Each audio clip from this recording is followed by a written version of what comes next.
ছবি তোলাই সার হবে।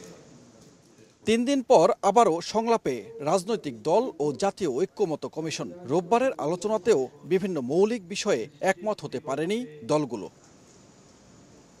সাংবিধানিক ও সংবিধিবদ্ধ প্রতিষ্ঠানের নিয়োগ কমিটি, দ্বিকক্ষ বিশিষ্ট সংসদ, উচ্চকক্ষের নির্বাচন প্রক্রিয়া, উচ্চকক্ষের দায়িত্ব ও ভূমিকা নিয়ে ঐক্যমতে পৌঁছতে আলোচনা চলে। তবে 3 দিনেও সাংবিধানিক প্রতিষ্ঠানের নিয়োগ কমিটি নিয়ে একমত হতে পারেনি সব দল। দ্বিকক্ষ সংসদের বিষয়ে প্রায় সবাই একমত।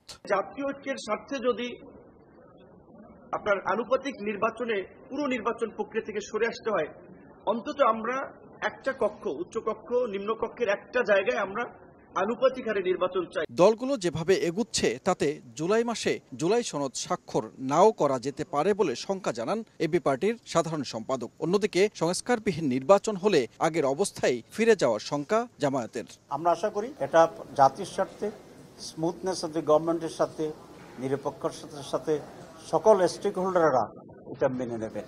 কারণ না হলে আবার আমরা স্বৈরাচারের দিকে যেতে পারি, আবার সেই রাজনৈতিক দুর্বৃত্তায়ন যেটা ক্ষমতার সেটা আমরা যেতে পারি।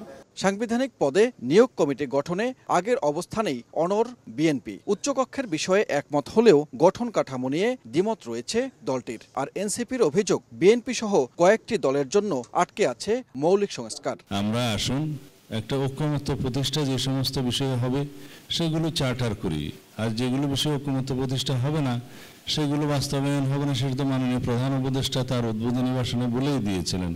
আমরা সেই জায়গায় যাই। বিএনপি সহ অন্য কিছু রাজনৈতিক দল তাদের মতামত আমরা পক্ষে দেখছি না।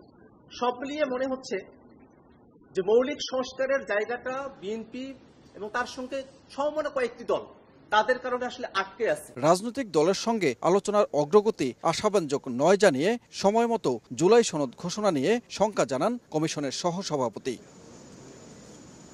2 দিন পর আবারও দলগুলোর সঙ্গে সংলাপে বসবে কমিশন। সানবীর রূপল, সময় সংবাদ, ঢাকা।